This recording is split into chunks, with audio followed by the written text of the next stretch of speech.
Hello friends, welcome to my channel தினம் ஒரு தகவல்.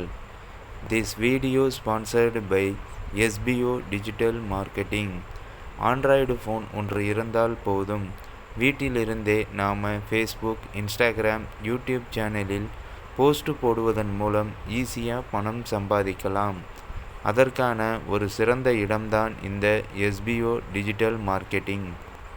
ஸ்கிப் பண்ணாதீங்க, பெரிய தப்பு. தினம் ₹300 சம்பாதிக்க அரிய வாய்ப்பு. இன்ஸ்டாகிராம், ஃபேஸ்புக் பயன்படுத்த தெரிந்தால் போதும், content post and content publishing மூலமா தினம் ₹300 சம்பாதிக்கலாம். இந்த வேலை செய்ய 5 நிமிடம் போதும். Work training support, group communication support, all language customer live chat support, முக்கியமா சொந்தமா ஒரு பிசினஸ் ஸ்டார்ட் பண்ற அளவுக்கு உங்களால கற்றுக்கொள்ளவும் முடியும், சம்பாதிக்கவும் முடியும். இந்த வேலை வாய்ப்பு வழங்குவது 5 வருடத்துக்கு மேல ரன் ஆகிட்டு இருக்க நம்ம தமிழ்நாட்டு company school of business organisation private limited. மேலும் விவரங்களுக்கு டிஸ்கிரிப்ஷன்ல கொடுத்திருக்க நம்பருக்கு வாட்ஸ்அப் பண்ணுங்க.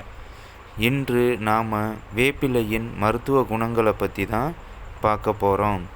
நமது நாட்டில் பல வகையான மரங்கள் இருக்கின்றன.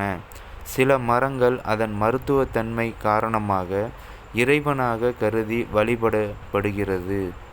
அப்படியான இந்திய நாட்டிற்கே உரிய ஒரு மரம் வேப்ப மரம்.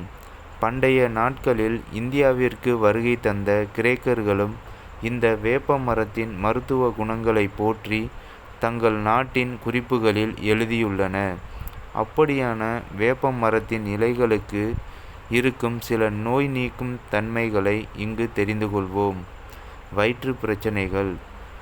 கொழுந்து வேப்பிலைகள் மற்றும் வேப்பம் பூக்களை பச்சடி செய்தும் ரசம் வைத்தும் உட்கொள்ள செரிமான கோளாறுகள் நீங்கும்.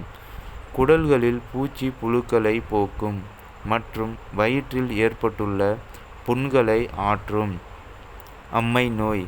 கோடை காலங்களில் அதிக உஷ்ணத்தாலும் சில கிருமிகளின் தொற்றாலும் சிலருக்கு தட்டம்மை, பெரியம்மை, சின்னம்மை போன்ற நோய்கள் ஏற்படுகின்றன. இத்தகைய காலங்களில் வேப்பிலைகளை நன்கு அரைத்து உடல் முழுவதும் பூசி சிறிது நேரம் ஊற வைக்க வேண்டும்.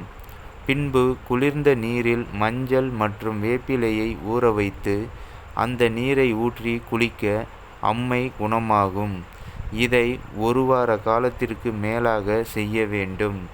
விஷ முறிவு.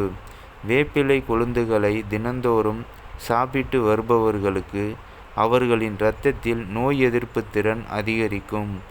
மேலும் பாம்பு மற்றும் இதர விஷ சந்துக்களிடம் கடிபடும் பட்சத்தில் வேப்பங்கொழுந்துகளை அதிகம் உண்ண விஷம் உடலில் வேகமாக பரவுவதை கட்டுப்படுத்தும்.